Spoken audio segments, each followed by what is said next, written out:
My name is Whitney Wood, and I was 33 years old the day a stranger in a grocery store told me I had a daughter. I was in the produce aisle at Harris Market. Squeezing avocados like the firmness of fruit was the most complicated thing I would face that week, when a woman tapped my shoulder and smiled. "Your daughter is beautiful," she said. I told her I didn't have a daughter. Her expression shifted. "She's been following you since the park." I turned around and saw a little girl I had never seen before. 5 years old, maybe, brown hair tucked behind her ears. Eyes so familiar they made my stomach drop. She reached up and took my hand the way children do when the gesture has been rehearsed 1,000 times. "Can we go home now, Mommy?" I didn't know her name. I didn't know where she came from. But I knew my dead sister's face when I saw it, and I understood in that moment that my mother had spent 5 years making sure nobody ever would. The woman's name was Pam Dwyer, a foster caregiver in her mid-50s who had lost track of the girl at the park while tying her shoe. She caught up to us in the cereal aisle, breathless and apologetic, and tried to coax the child away from me. But the girl's fingers stayed locked around mine like a seatbelt. "She does this sometimes," Pam said quietly. "Finds someone and won't let go. She lost her mom a couple months back." The girl said she was hungry and asked for strawberry milk. She said it the way children say things they have said 1,000 times to someone who always said yes. I didn't have strawberry milk. I didn't have anything for a 5-year-old. But I walked to the dairy case anyway, with Pam trailing behind me and the girl's hand still fastened to mine. Outside on a bench, while the girl drank her milk with both hands and a faded purple stuffed elephant named Plum wedged under her arm, I noticed a small fabric tag hand sewn into the seam along Plum's belly. Block letters in permanent marker, slightly faded. Lywood. Below the name, a phone number. My thumb stopped on the last name. Wood. I am a forensic accountant. I spend my days tracing numbers that people tried to erase. I notice patterns, and I was noticing one now. The brown hair, the shape of her jaw, the way she tilted her head when she listened. I said her name aloud, Lily, and she looked up without surprise, as though she had been waiting for me to figure it out. "You look like my mommy," she said. Then she went back to her milk. I drove back to my office and sat in the parking lot for 11 minutes watching the dashboard clock. I had built my practice alone above a sandwich shop on Franklin Street, built my apartment into something clean and efficient and answerable to no one. Numbers don't manipulate you. They don't pick favorites. They either reconcile or they don't. I had engineered a life around that principle. Then I dialed a number from Plum's tag and got a disconnected recording. A reverse lookup traced it to a Vanessa Wood and an address in Millhaven, 40 minutes north. Vanessa, my older sister, the one who had stopped returning calls 4 years ago. The one my mother said had gone off to live her own life and didn't want to be found. The third search result was a funeral home listing. Vanessa Marie Wood, 1989 to 2025. Services held privately. No public memorial. She had been diagnosed 6 months before she died, 36 years old. The obituary was 4 sentences long and listed no children. My family had told me Vanessa couldn't have children, that there had been a pregnancy years ago that didn't work out, and we weren't supposed to bring it up. I had believed that because it was what I had been given, and I had never thought to look underneath it. I held my phone next to the mental image of Lily in the grocery store. Same brown hair, same jaw, same head tilt. I had seen those features before in photo albums my mother kept on the shelf above the piano. Vanessa, at 5 years old in a sundress, squinting at the camera, one hand holding a popsicle and the other holding mine. I called Pam the next morning. She connected me to Lily's caseworker, Deborah Layton, who confirmed what I had already pieced together. Lily was in emergency foster care. Her mother, Vanessa Wood, had died 10 weeks ago. No father was listed on the birth certificate. The state was in the process of locating and verifying extended family. I said I wanted a DNA test. I believed Lily might be my niece.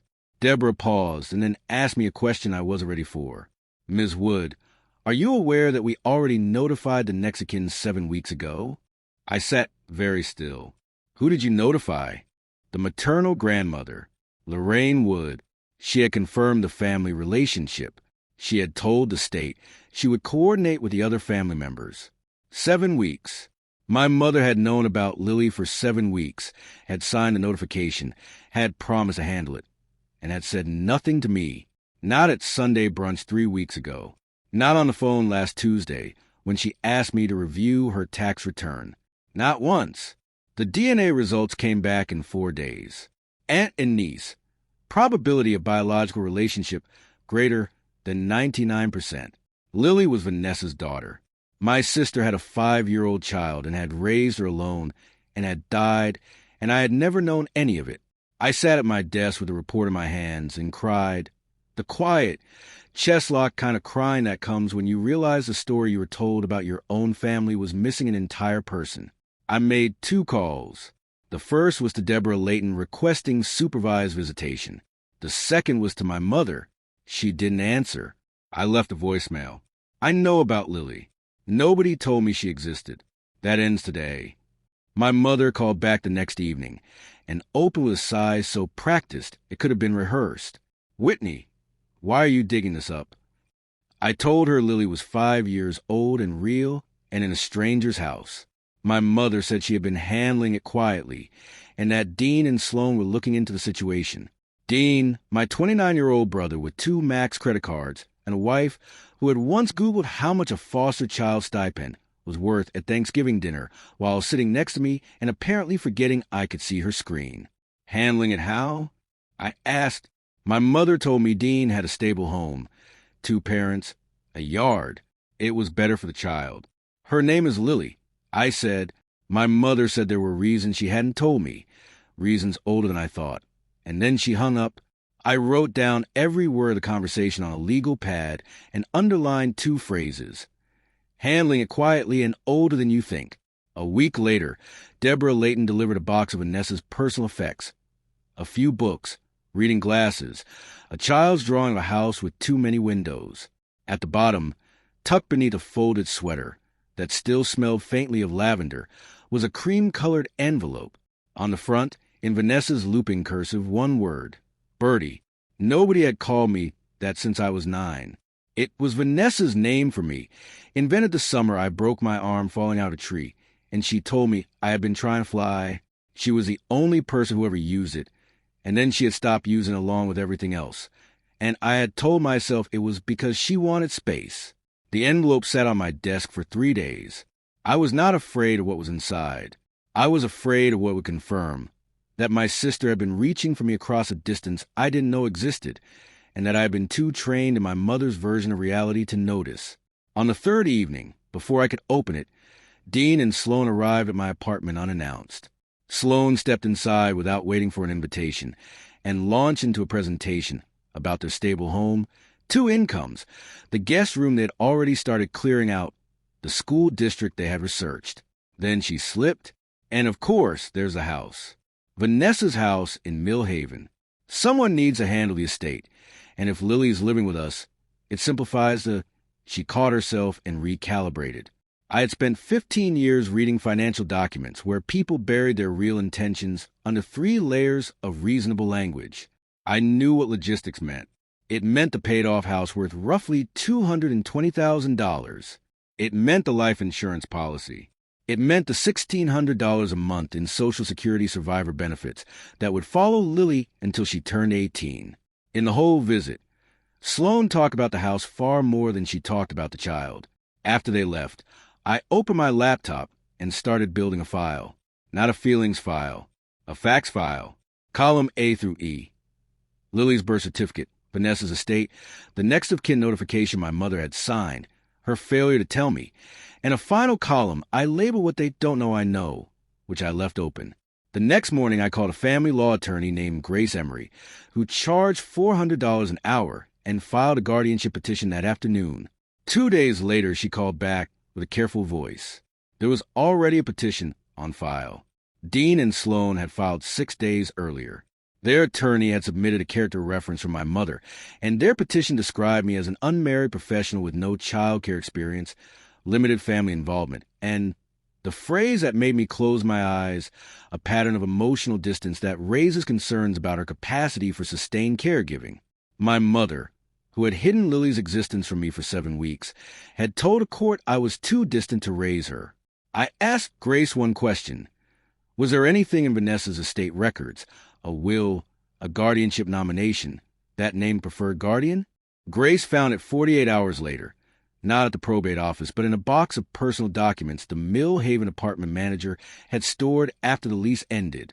A notarized designation of standby guardian, naming me, Whitney and Wood, as Lily's intended legal guardian in the event of Vanessa's death or incapacitation. Signed, witnessed, and notarized.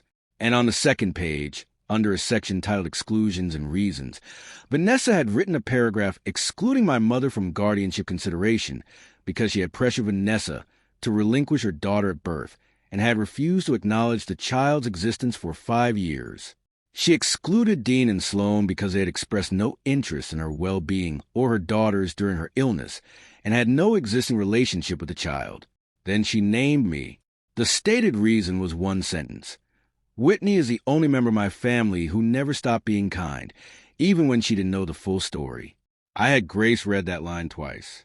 That evening I finally opened the cream envelope. Vanessa's handwriting was smaller than I remembered, the lines tighter, like she was trying to fit a life into 2 pages. She wrote that she had gotten pregnant at 31. The father left before Lily was born and never looked back. When she told our mother, Lorraine gave her 2 choices. Give the baby up privately or lose the family. She said a child without a father would humiliate us. She said she had raised us better than this. Vanessa kept the pregnancy. She moved to Mill Haven, raised Lily alone, worked as a bookkeeper for a veterinary clinic, and told no one in the family. Our mother told everyone Vanessa had a miscarriage and moved away to recover. Then came the line that explained everything. My mother had told Vanessa that I agreed with her. She had told me that Vanessa didn't want contact. 2 lies, 1 wall built from both sides. My sister had spent years believing I had abandoned her, and I had spent years believing she had chosen to disappear. The letter ended. I signed papers, Bertie. If something happens to me, find the papers. I named you. I always trusted you. 3 weeks before the hearing, I also pulled Vanessa's estate accounts and found a Form SSA 11, a request to redirect Lily's Social Security survivor benefits to a designated P. Filed 4 weeks after Vanessa's death, before any custody determination, before any court had appointed a guardian, before anyone had legal authority over a single cent of Lily's money. Grace subpoenaed the unredacted version.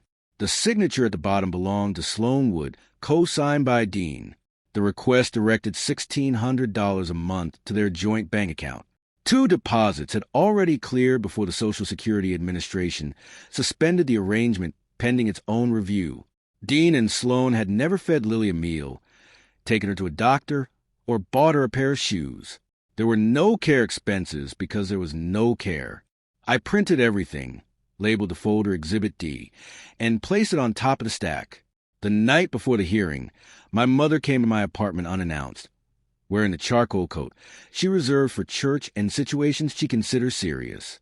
She sat at my kitchen table and told me, without preamble, that she had been 19 when she had Vanessa. I'm married. Her own mother had told her she had ruined the family name. She had spent 40 years building something respectable, she said, and then Vanessa had made the same mistake, and she couldn't watch it happen again. For one moment, I saw her clearly. Not the woman who had erased my niece, but the 19-year-old girl who had been erased herself and decided the only way to survive was to make sure it never showed. Then the moment passed. I told her Vanessa had not made a mistake. She had had a daughter, and my mother had told her to throw that daughter away to protect her reputation. Now a 5-year-old believed she had never been supposed to exist. My mother put on her coat and left without touching the glass of water I had poured her. I was in the courtroom the next morning with 6 exhibits and 47 pages, every claim sourced, every date verified, every number reconciled. Grace presented the case without theatrics. She entered the guardianship designation, read Vanessa's exclusions and her reasons, read the line about kindness aloud, and let it settle. She showed the court the 7-week notification my mother had signed, and asked the judge to consider why no one had told me during that entire period that my niece existed and was in state custody. Then she laid out the representative pay form, Sloan's signature, Dean's co-signature, the redirected benefits, the deposits into their personal account, and walked the judge through it the way I would have walked a client through a suspicious general ledger. No emotion, just sequence. When Lorraine stood up in the gallery without permission and said this was what happened when people dug into things that should have stayed buried, the judge told her twice to sit down. The damage was already in the transcript. I stood when Grace asked if I had anything to add. I told the judge I was a forensic accountant. I own my practice, own my home, carried no debt. I said this not because money was a point, but because money was exactly the point for the people sitting across from me.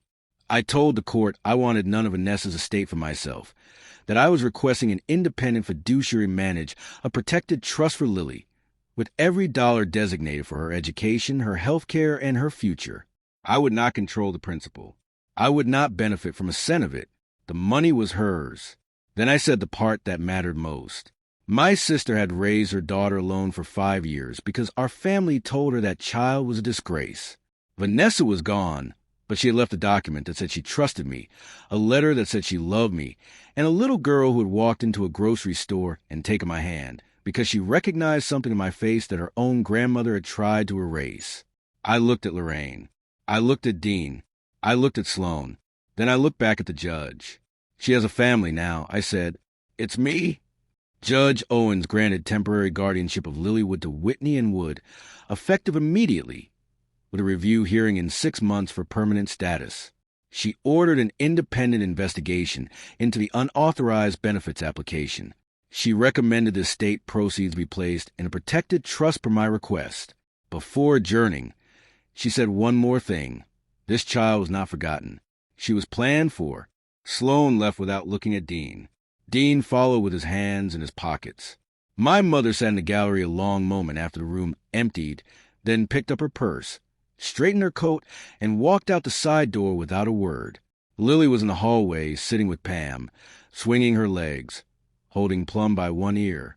She slid off the bench when she saw me, walked over, and put her hand on my face the way children do when they are checking if someone is real. "Hi," she said. The months that followed were quieter than the ones before them. Lily moved into the second bedroom, the one I had been using as a filing archive, which tells you everything about my priorities before she arrived.